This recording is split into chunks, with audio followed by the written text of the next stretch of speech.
The final four teams are set for the summer 23 season. And in the quarterfinals, we had two 50-point scores and no game was within 41 points.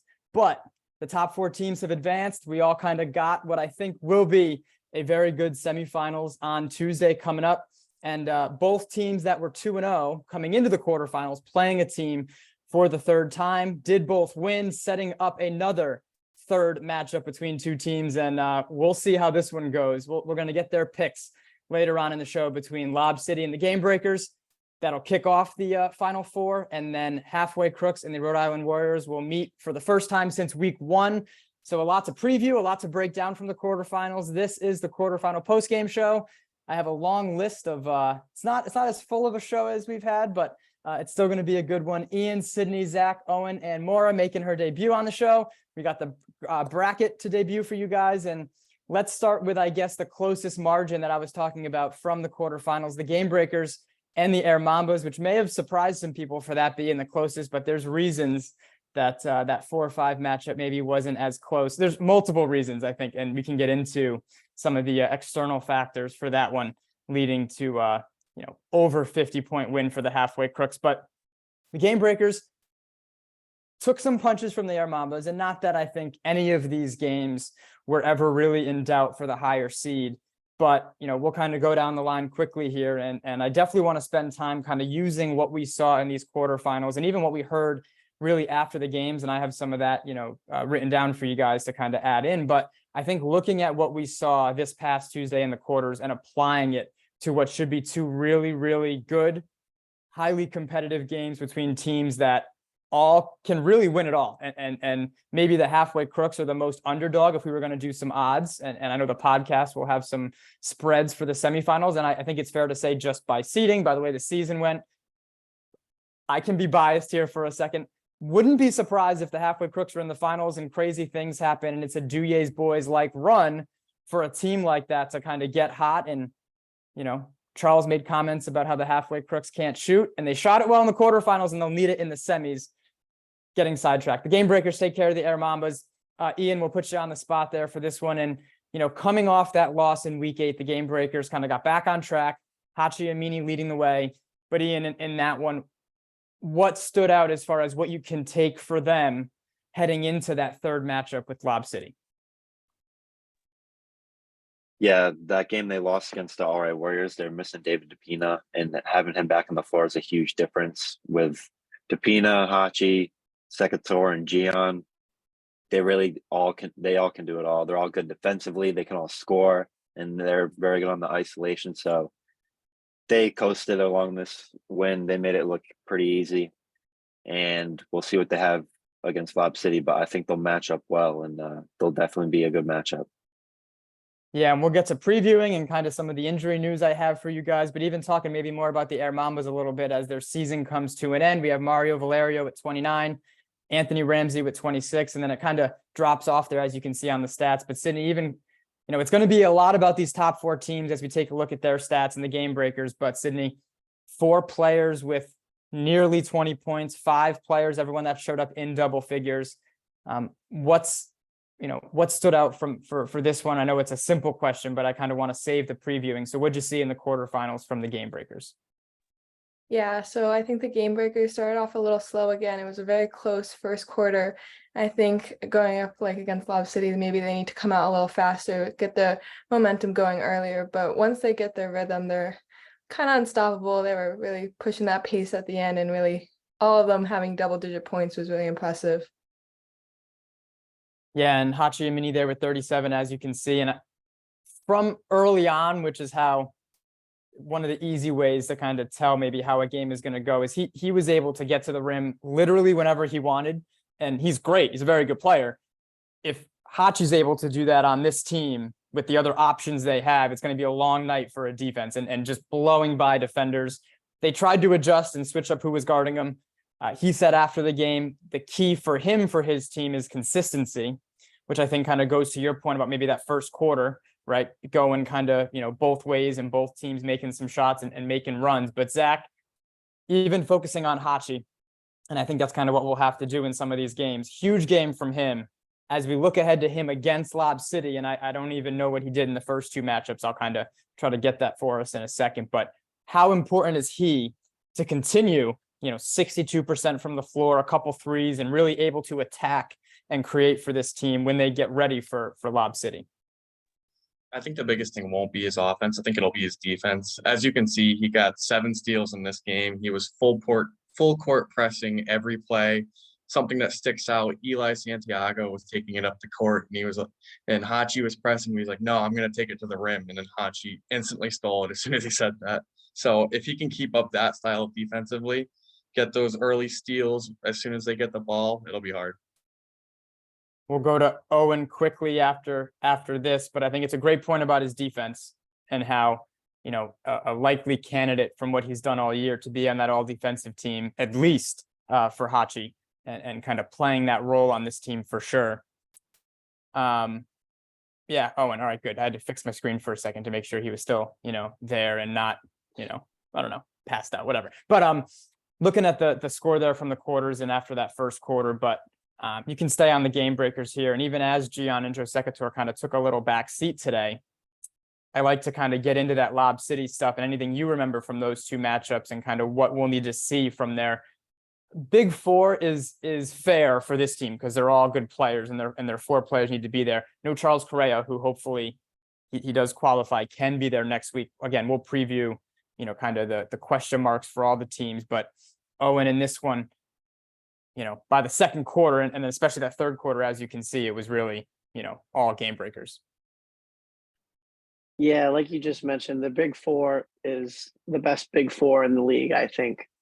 But it comes down to the other players. Like, for example, this game, Sergio Daldoma dropped 19 and didn't – oh, wait, sorry, that's from free throw. I said he didn't miss from 3, but it was from free throw. Shot 50% from 3, which is still good. And they're role players. They just know exactly what they're doing. They're 3-and-D players, and they play it well. And when everyone on your team can buckle down and play defense, especially in close games, which we hopefully will see next week, I think that'll definitely be a key factor in them pulling out a win.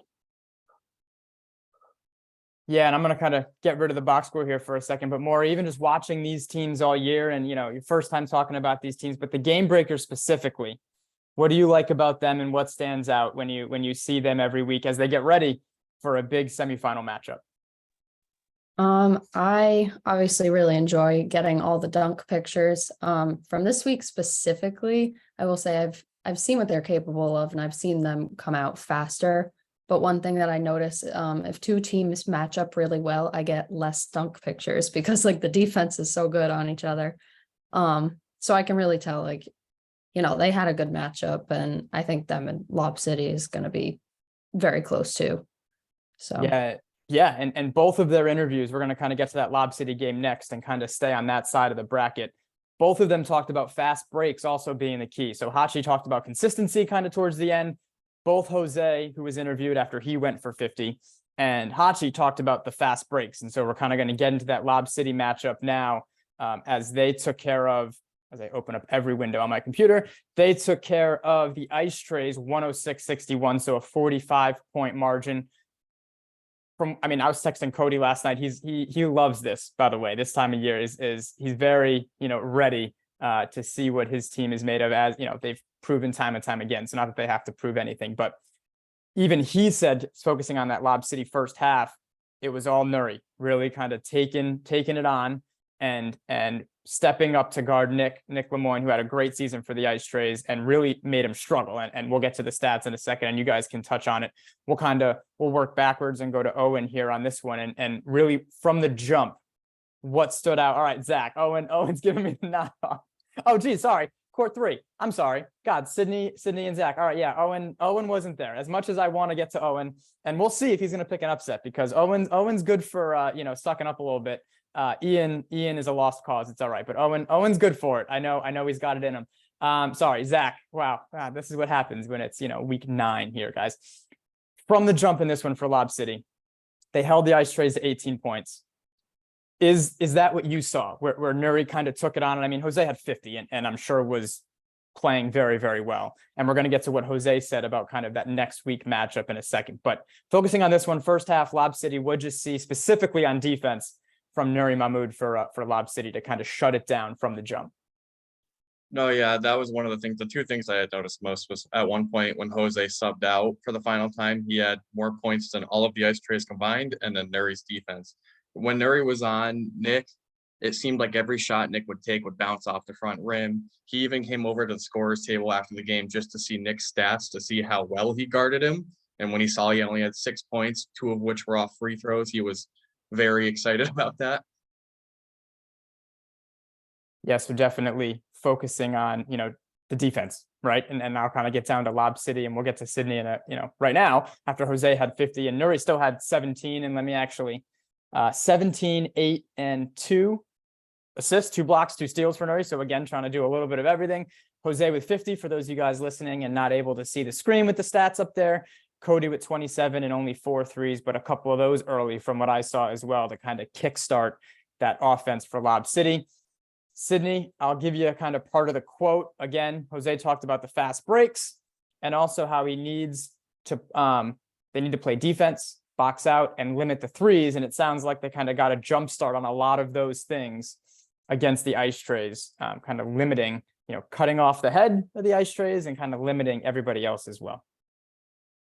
Yeah, so Lob City definitely had a game plan going in. They definitely had a target on Nick, knowing that he was probably their top scorer, and definitely shut him down, didn't let him get the opportunities that he normally looks for. And I think their defense really stepped up. And then to talk about their fast breaks, they really just were pushing it the entire game. They were not giving anything to chance. They were taking the win like they needed it.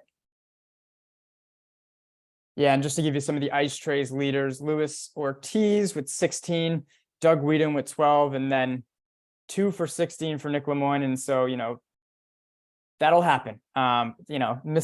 Taking 16 shots and making less than 3. I'm very aware of how that works. So not that I'm on Nick Lemoyne's level at all, but I'll beat you guys to it on the, not a fun time, but I will always take the win.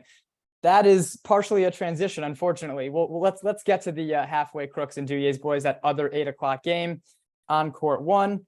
It was the halfway Crooks by, like I talked about, is that 55, 65? 55, if my math is correct. And 28-7 after the first quarter. I'll let now we can actually go to Owen, and maybe he'll actually want to talk about the halfway Crooks taking some things personally. So I'm just going to throw it, and then I have some things to fill in. But Dom Langston, Spence Freeman looked good compared to the past couple weeks, and we know he has that in him. No Brian Yars, no Des Williams for differing reasons, and the team, the Duyes boys, didn't even know that coming in. So never, we, like Spence said, it's more fun to play them with all of their guys, but I've been around long enough. I will, we'll take it. Survive and advance is the key to the game. But Owen, in this one, especially early, what'd you see from the halfway Crooks? Yeah, it doesn't have to look pretty as long as you get the win, but the halfway Crooks made it look pretty this week. They played one of their best games of the year, I'd have to say, even though the Duyes boys were down. Watching that game, I was even exhausted. Everyone was just running back and forth the entire game. And it just felt like they never slowed down. And if I were the Warriors, I'd definitely take a second look at this game and really see the keys to victory, because it's going to be a tough out. Yeah, save them as we get to Ian, who is also on this one. And, I'll list some stats really quick, but Kyle Wolf, 21. So leading the way again, as he did in their final game of the regular season. Lucas Panakia made some shots early and was trying to kind of keep him in it. He had 12, Corey Bardsley with 15. I'll scroll down here and we'll throw it over to Ian on kind of what player and kind of how Devin Devon Pina and his 30, and 16 rebounds, which he's done the past couple of weeks now. Spence Freeman with 26 on 12 of 14. So shout out to him, as we've talked about, where that efficiency is key for him. 9 rebounds, 7 assists for Spence. So doing it all in a game like this. But Ian, in this one, what do you take as we get ready? And we're almost there. I know we kind of keep teasing it to preview those semifinals. Yeah, the one thing I love about the halfway Crooks compared to any other team, they're just very well rounded. Everyone can make something happen. They move the ball very well, and if there's anything they have on the Warriors, it's the fact that they are all very well rounded. Everyone can play, and they have that depth as opposed to the All Right Warriors only have 1 or 2 off the bench. So if the Crooks utilize what they did last game, which, like Owen said, I think they played the best game of the year, I think they'll I wouldn't be surprised if they pulled off an upset. So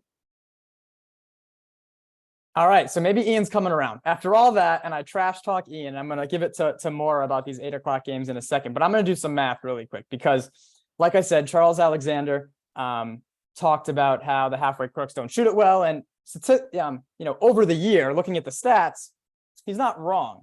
I wouldn't leave certain people open, and I'm not even talking about myself. But if we just take out my horrendous shooting, that would have been 7 for 18 from 3 for the halfway crooks, which they would take because it's close to 40%, which is a rarity for the halfway crooks. So just pretend I don't play, which can't wait for next week. But that is going to be a key as we kind of get ready for that matchup. If they can hit 7 of 18 or maybe even 7 of 20 and hang around that 40% from 3, in addition to the size that Charles admits, and that's kind of been the halfway crooks thing all year of having some bigger guys that play and kind of protect that paint. That's where things get interesting. And let's get into before I get to the Rhode Island Warriors, Maura, from 8 o'clock. So you have the halfway crooks and Duyers boys.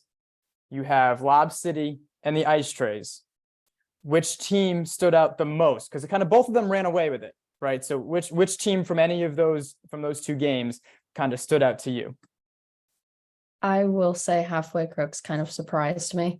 Just because I feel like you guys have a lot in you. And you have a little bit of everything. Like, I feel like Warriors have a lot of dunking specifically, but you guys definitely have like 3-point shots and stuff like that.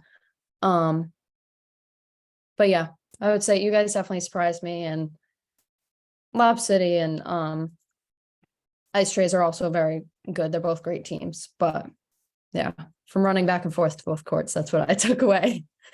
Yeah, and I think who both teams were playing helped, and we almost expect that from Lob City. So I would agree. And as we kind of, I'm very excited to make you guys pick winners for these games. But we did have the 9 o'clock game between the Rhode Island Warriors and Ball Don't Lie.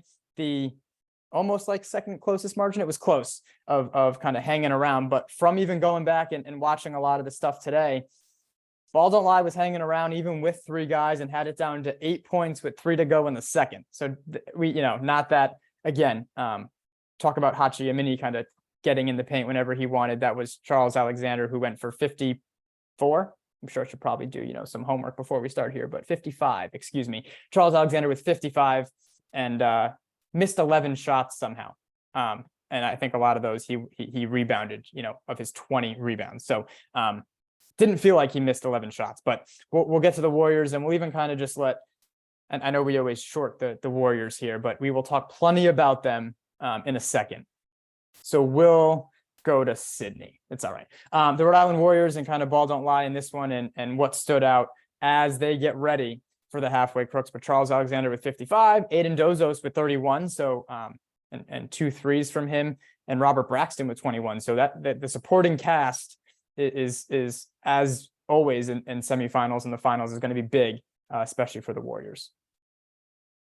Yeah, so I feel like the Warriors had a lot of fast breaks, but even with those, I feel like they were still missing a lot of their dunks, which probably won't happen next week because they won't be trying those crazy dunks as much. But I mean, if you get in those open breaks and you're not able to finish them, that could hurt them coming up. So hopefully they're able to capitalize a little more. And as close as this game was, I feel like they could have pulled away a little more.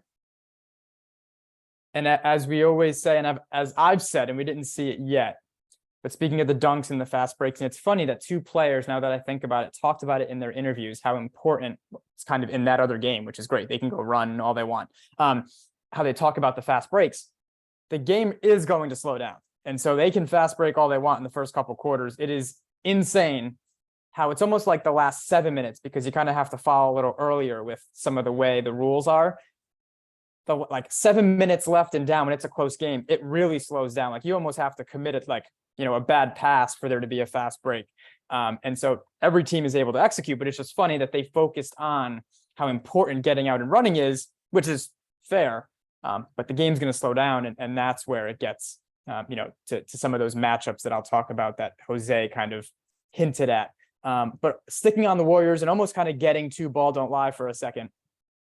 We'll go back to, I'm going to Owen. I'm going to mix it up. I can't keep going to the same like in the same order. So Owen, and then we'll kind of let anyone else jump in on the Warriors. But ball don't lie, 3 people. I'm going to get up here. And I mean, when there's only 3, there's plenty of shots to go around, but everybody over 20 points. But even just, I mean, I think it was one of their better games of the season shooting. They finally leaned into our just take a ton of threes. Like, what are you guys doing? And what is that, 53 of them? So that constitutes as a ton of threes. But for only 3 guys and to have it that close in the first half still, you know, what about them briefly were they kind of able to do? And then you can get into the Warriors, Owen, but just kind of giving ball don't lie that, you know, couple minutes here. Yeah, we'll give ball don't lie a couple minutes of fame. Yeah, they finally listened, took a bunch of threes, exactly what they needed to do. If you look at the stats throughout the year, they finished second in 3-point attempts throughout the year, and they were finally falling today, 41%. You can't complain with that. But when you have 3 guys against the number 1 seed, there's little you could do to get a win. And let's do it. I mean, there's we did enough time on the Rhode Island Warriors. As the low post is texting me, so we'll get to them in a second and how, you know, they tacked on some points there, but in their matchup this week. But kind of previewing those matchups and the top 4 seeds being there for the 2nd season in a row. It was Gian and the Rhode Island Warriors taking on Lob City last year, and it was the Duyes boys and the Werewolves in the 1-4 last year, and the Werewolves were able to win the 4 seed. So not that history always repeats itself, but you know, who knows? Let's start with that 7 o'clock game, and let's get into, we're going to kind of go down the row and everyone can give some predictions here for the Game Breakers and Lob City for the 3rd time.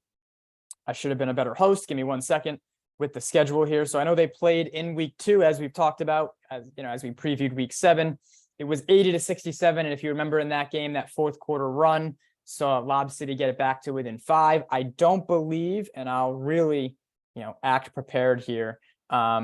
That was the game that they didn't have Colin Burns. I mean, he started, made a shot, and then got hurt and left. So no Colin Burns in that one. And if I remember correctly, in their week 7 matchup, and I'm not discrediting because the Game Breakers won both of those and took care of business, only 4 players for Lob City, and they still, I believe, had a double-digit lead in that 1st quarter. And then we're, you know, only having 4 guys gets difficult against any team. No Colin or Carl in that 2nd matchup for Lob City, who ended up losing 116-82. So, Ian, a key, and we can almost do a player to watch as well, but just looking at this one in their 3rd matchup, what is going to be the turning point, right? We can talk about the size, we can talk about Gian making a ton of threes, or who shoots it better is always a good indicator. But what specifically in these 2 teams are you going to look for in that 1st quarter and be like, oh, that's a really good sign for this team? You know, if they keep this up, regardless of the score right now, they have, you know, a good chance to win. So kind of what's your key to watch for early in this one? Yeah, you know what you're going to get from like Secator and Gian and Jose, but I think the difference maker is going to be Nuri being a vocal leader and defensively. So if him and Lob City come out the gate playing strong defensively, aggressive and physical, I think that's definitely going to be a key to lead Lob City to the finals. And the Game Breakers, no matter how you put it, they're going to make shots, but it's going to try and limit them as much as you can. So if Nuri comes out strong, a vocal leader like he always is, talks a little smack, and tries to lock up the Game Breakers along with the rest of his teammates, I think they'll have a good chance of winning. So I think Lob City might advance in this one. All right, don't give it away yet. You have to listen to the whole show to hear your pick. Geez, all right, maybe people can turn it off now. No, I'm kidding. The Game Breakers are the only team with 2 20-point scorers, and we'll get to which team, and this isn't much of a tease, has 0. The only team in the Final 4 with 0 20-point per game scores, but the Game Breakers do have 2 in Gian Abadijan and Joe Secator. And we will go to Zach. I can't see him on my thing, but I know he's ready. Your key to this one between Lob City and the Game Breakers, and then I'll kind of give you some of the inside scoop, which you guys may have heard from Jose in the interview. But Zach, what's your key? I was going to go with Nuri, but Ian took that, so I'll switch it up and go to Hachi on the Game Breakers side. If he can play like he did this week again, if that defense is insane, he's like a little gnat running around, just pissing everybody on the other team off. If he can do that, get in Lob City's heads, it'll be hard for them to overcome that. And let's kind of get into that with some of the defensive matchups, because that's what Jose threw out there, and whether it's accurate, because people can leak information that isn't necessarily true. Somehow the podcast was saying that the halfway crooks wouldn't all be there, which don't know where they got that from, but that's okay. Jose mentioned guarding David DePina, and we talked about it in week 8 when when the Game Breakers, lost to the Rhode Island Warriors. David DePina wasn't there, right? And we were talking about how it kind of shifted some of the defensive matchups. And so Jose talked about guarding David DePina, and then how that's kind of going to trickle down, and we can almost try to predict, Hachi, whether it's on Cody. If Lob City is able to go a little bigger, who is Hachi guarding in that scenario? And it's always interesting before we get to Sydney, and then we'll finish with Owen and Maura here. But the teams at some point will either get unintentionally or intentionally caught in a cross match, and on 4-on-4, it's even more important. So what I mean is, let's say Jose is guarding David DePina, right, on one end. If David DePina is not guarding Jose, so now in a fast break, people are trying to switch and get back to their guy. That's where teams both ways can take advantage, right? If you're able to kind of get in fast break and the team doesn't communicate properly, you're able to get a matchup that you like better than what the defense would prefer in that scenario. So that's where things get interesting, where who is guarding who, and is there switching going on when there isn't a made basket? You don't have time to set up. Sydney, your key, kind of talking defensively, I'm sure that's where we're headed, because both teams can score, and we know that. I'll get to some of the injury stuff in a second, but what's your key for Lob City and the Game Breakers? Yeah, definitely what you were talking about, those matchups. If they can change up those defensive matchup, maybe Lob City gets a height advantage on Hachi or something, or even the Game Breakers get like a slower player on one of their, like on Joseph, who takes it to the rim, or Gian, who could probably beat a couple of those guys dribbling. Definitely getting that defensive mixed up a little. That could definitely be a changing point for the teams. For sure, no, and I'm going to put you on the spot to not pick a player, but to almost give me something else besides defense that you're focusing on. So if you have to go offense, that's totally okay. But like, what are you going to be looking for offensively? And I'll really put you on the spot for these teams that you think early on will be an indicator, like, oh yeah, that's a very good sign that this is happening. I think offensively, whatever team gets out and runs, because like Sydney said earlier, the Game Breakers tend to start off pretty slow, and Lob City tends to start off pretty fast. And I think if the Game Breakers can weather Lob City's early storm and then have a run of their own, I think the Game Breakers definitely have a shot at going all the way. And I mean, they're the 2 seed, so it wouldn't be much of an upset. I think this game is going to be close throughout regardless. Yeah, I'm excited. But both matchups should be very, very fun to watch. Carl Lee is doubtful, I think is the right way to put it, where I can't imagine him trying to play, just knowing like how long he's supposed to be out, but who knows. Victor Cashew Jr. is doubtful, leaning towards out. So there's 2 of their players that we were expecting. And we talked about Greg Holt not qualifying. So that really leaves them with the 6 that we saw in the quarterfinals.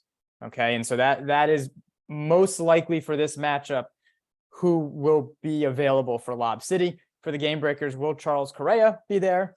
Will they have the same 5 that they had? I'm sure if they can control it, David DePina, Hachi, Joe Secator, Gian will all be there. So that's a big step up from what we saw in week 8 for this team, and having those options for the Game Breakers. Maura, your key to this one when you look ahead to Lob City and the Game Breakers.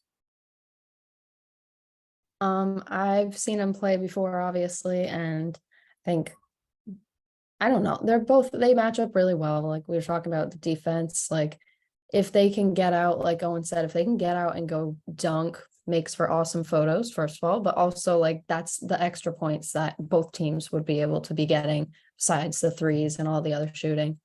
But yeah, so I really think it's just speed, like the agility to just be able to like grab the ball and go. So as my dog barks, but yes, and it's going to be easy to tell in that scenario because both of those teams like to take advantage of that, right? And so you can almost tell when watching a game, the court doesn't physically move, but which way it feels like it's tilting, right? If the Game Breakers are able to get out a couple times in a row, you'll see the lead grow a little bit, and it kind of puts, Lob City on their heels, where it could go the other way as well, right? When Lob City is able to get some stops, and as we talked about, and it's a perfect way to put a bow before we get to the other matchup, and then make some picks. it's much easier to get out and run when you're getting stops and rebounds, right? And so that's the second part to getting a stop, right? You can get a person to miss a shot. If your team isn't able to get the rebound, it may not matter as much. So offensive rebounding is a key, and both teams do that well. And I'll turn this off for a second and we'll get back to the bracket as I like my team stats and being able to sort them. But the game breakers in second in rebounds on the season so far, Lob City about 30 rebounds behind them over the course of 9 games. So not a large margin. For offensive rebounds, the Lob City finds themselves second to last as the game breakers are fourth, and about a 20 rebound difference over the season in offensive rebounds between those two teams. So getting stops is one thing, like I said, rebounding and the game breakers do a great job for, not being looked at as one of the bigger teams for still getting a stop, getting the rebound and going. And that's where they're at their best. So we'll see. I would expect it to be closer than both of the matchups we saw in the regular season. But as we kind of get to that other matchup, the 8 o'clock game on Tuesday, it's the top seeded Rhode Island Warriors and the 4th seeded halfway Crooks. Let me look back at week 1 for that one, and that'll be interesting. 63-60. And just as Spence said in his interview, Charles Alexander hitting 2 big threes in the final minutes of a back and forth game to kind of give the Warriors the advantage in week 1 and seal the deal. Charles Alexander with 23 in that one, 23 and 9 on 7 of 16. Marvin with 21, and Dominique Langston in his first game in this league with 15. Devin Devon-Pena with 13, and only 3 of 18 from 3 for the halfway Crooks in week 1. So I know that'll be one of the keys. We'll kind of go backwards. So we'll let Owen go first so I can put someone else on the spot later. But same deal. Key to this one as we kind of use that first matchup. And I think we can really take less from that first matchup for a couple of reasons. I mean, how early it was. And I think both teams play differently and more effectively now than they did in week 1. Shooting, chemistry, all of that for both the teams. So keeping that in mind, what are you taking and what are you looking at, Owen, between the halfway Crooks and the Rhode Island Warriors? I think a key to this game is the paint. The halfway Crooks are one of the biggest teams, and Charles is one of the best players in the paint. So it's going to come down to if they can guard him in there and how effectively they are able to run after the fact. Because the Warriors are a great team, but they focus a lot on Charles making the play. And then every once in a while, they'll dish it out and try to hit some threes. But as I looked back at the season stats, they've only made double-digit threes twice this year. So I think if the Crooks can really clog the middle, it'll definitely be a tough out. And I think either way, this is going to be a close game as well. I think that point, and this is not even meant to come off, I think that is why these teams match up so well. Right on that end, there's the whole other end of the court where it's the halfway Crooks on offense and the Warriors on defense.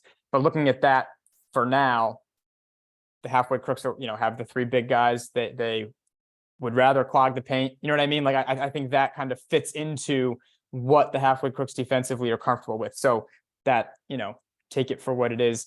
Even looking at the stats quickly, talking about rebounding, the Rhode Island Warriors were the team with the most rebounds this season. So we talk about Lob City being bigger for much of the season, the halfway Crooks having taller guys. The game breakers, again, doing a great job rebounding, but aren't necessarily the biggest. It was the Rhode Island Warriors who grabbed 328 rebounds so far this season, 10 more than the game breakers and 15 more than the halfway Crooks throughout the season. So again, it's 1 or 2 more a game, but it adds up. So rebounding for sure a key, and Charles being, he's had a great season, one of those 20-point scorers, but that on defense as well is going to be huge. Can't remember who I went to backwards. So we'll go to Ian. And again, don't make, this is good. This is semi-backwards. Don't make a pick before he ruins this one too. But your key in this one and kind of maybe even going on that other end, on the Warriors defensively and how they match up a little bit. Yeah, I think when the Crooks are on offense and the Warriors on defense, I think one big thing is I personally saw it in when they beat the game breakers, they like to switch on like every screen, and the halfway Crooks tend to move the ball a lot and are a fairly quickly paced team in their half court offense. So I think the Warriors are going to have to find some type of zone or man-to-man defense where they're going to be able to switch, going to be able to move quick side to side, and be able to keep up with the presence of like Langston, Winchell, and Pina in the paint, but also the guys that can all shoot threes. So they're going to have to communicate well and move quickly on their feet. After last week, you don't got to worry about me, for damn sure. Sydney, going either way in this one. And I know Spence didn't say too much, but I know he's excited for this one. And he's an X factor, but even maybe an X factor for the Warriors, right? We know Charles Alexander and kind of what he needs to do and what he's consistently done all year. Marvin Dowdell able to kind of do a little bit of everything. I mean, I think of him as a shooter, but constantly driving to the hoop, constantly setting up his teammates. I mean, who's that X factor maybe for the Warriors that, you know, if that person gets off to a good start, you're like, all right, like this is their formula to be able to win. Yeah, I feel like if Marvin is shooting well, it could be a little tough on the halfway crooks because they are the bigger team, definitely like to stay in the paint more. So if they can get those threes, and not even Marvin, but if the whole team could be shooting well from 3-point, that could possibly pose a threat. But then for the halfway crooks, I think definitely using the height to their advantage and definitely taking it to the paint a little more than shooting those threes could definitely pose a threat as well. The mind-blowing thing from that week 1 game, and I just realized I've been wrong the whole year. For some reason, maybe when I was like, you know, couldn't see straight after losing that first game, they made 14 threes, not 18. So I've been quoting all season that it took the Warriors 18 made threes and this and that. So they made 14, which is still a ton. So if they do that again, that, you know, for any team to make 14 is a good sign. On that rebounding note, it was 34-22 for the Crooks in week 1. And they still came up short. So that's a good enough margin over a game, you know, a 10 plus rebound margin. And it was 11-8 offensively. So, you know, kind of even on the offensive glass. A lot of turnovers in that fourth quarter, 10-4 over the game, where the halfway crooks had double the turnovers of the Warriors. So taking care of the ball kind of goes without saying. But looking back to that week 1 matchup and kind of what unfolded down the stretch, it was the Warriors making plays and the halfway crooks unable to. Zach is last, and then Maura. All right, I didn't mess this up. So Zach, going any direction you'd like, and then we're going to make some picks and we'll get out of here. But your X factor, maybe for the Crooks, I'll put you on the spot that way. Your player that you're looking for, and literally don't say me. This is not the time to say me. Your X factor for the Crooks, that if that person is off to a good start, you're excited if you had money on the Crooks. I'm going to say Jeff Winchell. We talked about it briefly at the end after the Rhode Island Warriors game last Tuesday. Jeff Winchell is one of the best defensive players in the league versus Charles, who's one of the best offensive players in the league. I'm assuming he's going to match up against him. Jeff always is getting his blocks. He's making it a living hell, especially for someone like Charles, who does his best work down in the paint. I feel like Jeff will be the biggest X factor to make sure that he can stop that. I'm not even sure. I know Ian did a great job. An article will be out previewing the matchup for both matchups, and I'm not going to ruin the quotes, but I don't know if he said it. I don't think he did, so I'm not necessarily going to ruin it. But what I will say is that Jeff is definitely aware of the matchup and is ready. That is where I'll leave that. He is excited to be matched up against Charles Alexander after what has happened this season and how good Charles has played. It's not a shot at Charles at all. Just Jeff is ready to, just like Jose, you know what I mean? Trying to get ready and get up to guard David DePina and kind of take that option out for the game breakers. Jeff is ready. That's where that stays. I'm not gonna pull a Duyes boys on the post-game show. Don't worry. Maura, your key for this one, halfway crooks and Warriors, and really, you know, what you think. Kind of the same thing. I think it's a good way to put it, like what you're looking for and what you expect to see in this one. I think, yes, I agree with if Jeff, what really needs to happen is a lot of defense on Charles because he's just so fast. He gets right up to the hoop and there's no one there to block him like all the time. I get so many pictures of him doing that. And I think if someone can really be fast on him, like be able to match up with him well, Jeff, therefore, since he is, I think that'll be really great for your team, halfway crooks. And I also think consistency in shooting for the halfway crooks would be like, you know, that's, yeah. I know Spence has a lot in him too, like from what I've seen. I feel like sometimes it's just kind of like throwing himself to try to, but like if he really goes for it, like has that confidence, slams it in, like he'll be set too. So I think confidence is the perfect word for Yeah. sure, with him and a lot of players in the league where you can tell. And I think that's one of the things I'll look for early, is with all of the guys in the games I'm watching. I try to keep an eye out for it, and especially as I try to keep pieces moving and win the game. Who's got it, who doesn't, it's that's huge, and kind of wanting to win more than, this goes for all the teams that have a ton of options, right? Wanting to win more than get your 12 shots, right? If it's not your night, like in the playoffs, it's not the time to try to make it your night. But just to finish my trivia question, the only team in the Final Four that does not have a 20-point score is the Halfway Crooks. They have 2 players at 17 points per game, and Devin Devampina and Dom Langston, but every other team does have a 20 points per game score. We talked about them a lot. Charles Alexander for the Warriors. We talked about the 2 for the Game Breakers and Jose Mercado for Lob City. So only 4 players in the entire league averaged 20 this season. We're going to get to game picks right now. So you guys can give a little explanation. And the only last thing I did forget before we do that is foul trouble. I think in all of these games is huge, right? So we talk about that size advantage, and you guys touched on it perfectly for both the games, and especially for the Halfway Crooks.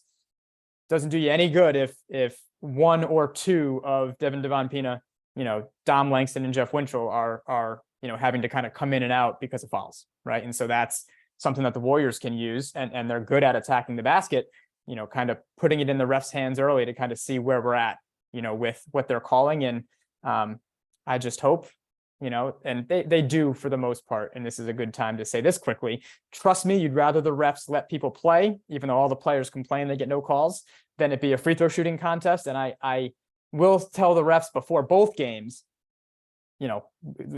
keep consistently for both teams the calls, and we don't want, either of these games to turn into a free throw shooting contest. I think that's fair. Doesn't mean not to call fouls. That's not the point of that. It's just, we want to see a good game for both games. All right, time to put you on the spot.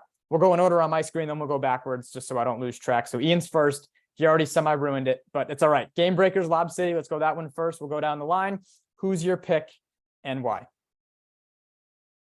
I think if both teams are on their A game, I'm going to take Lob City. I just think on a good day, they're better defensively, and I just think Jose is unguardable.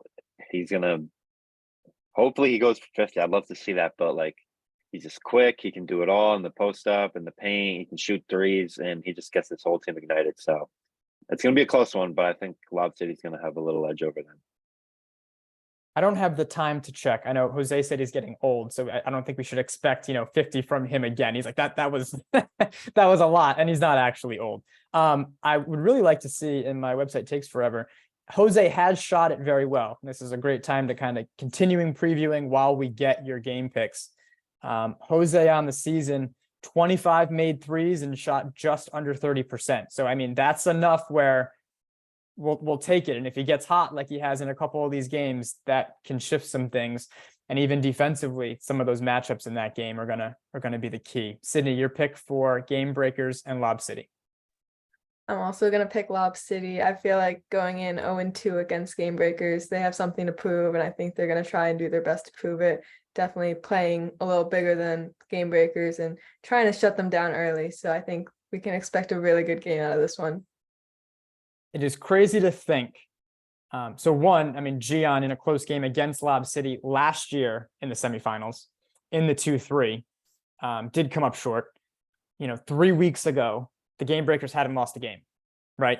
And now we're kind of, not that you guys know everything and who knows what's going to happen on Tuesday night, but for the Game Breakers to lose after not losing, right? And they played tough teams. For them to lose 2 of their last 3 is something that I don't know if any of us would have picked, 3 weeks ago. And things change, and players change, and who knows who's going to show up for any of the teams, but it's just interesting, and the playoffs are different. So we will see. We will see what kind of Lob City team we get. That's for sure. Zach, who you got?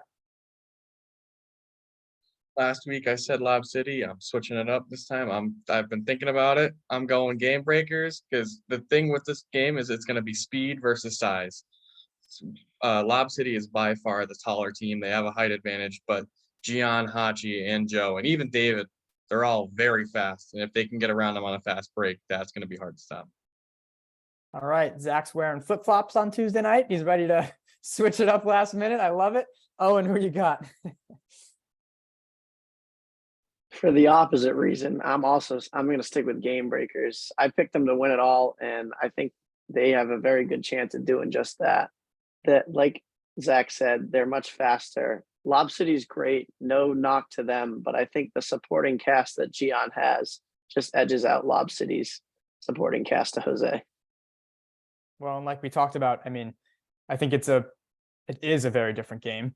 If Carl Lee, any combination of these players that are not available, more than likely not available.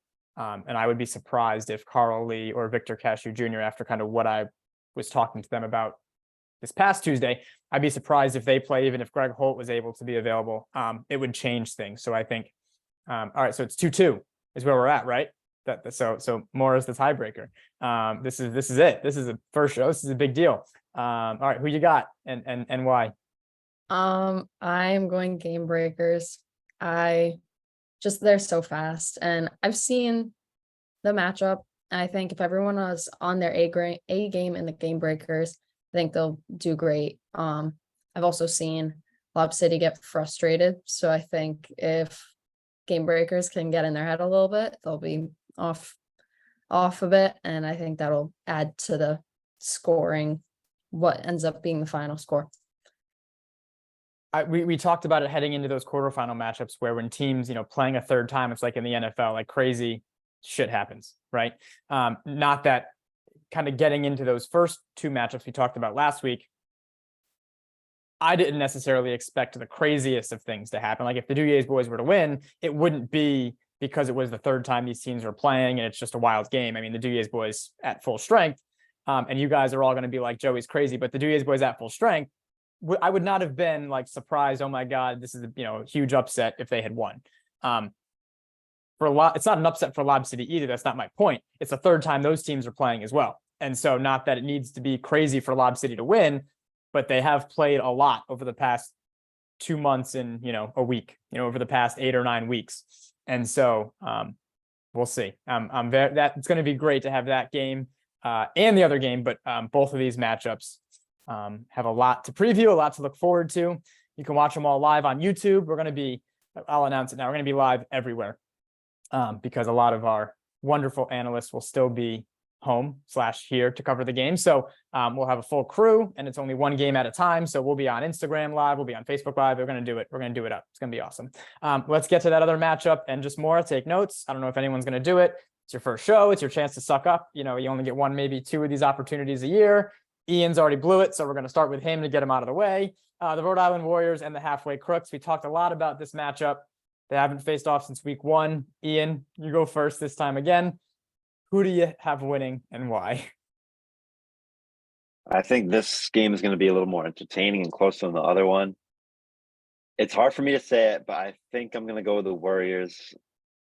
When I first came into this, starting in week 1, after watching all the games, I was like, Warriors are going to win it all. They're going to be the 1 seed, and here they are. So I'm going to stick with it. I think Charles Alexander and Marvin Dowdell can carry their team to a win, and Aiden Dozos is definitely that third piece that they need. So I think they might just be a little too much for the Halfway Crooks, but I'm looking forward to hopefully a defensive battle, but I got the Warriors winning it.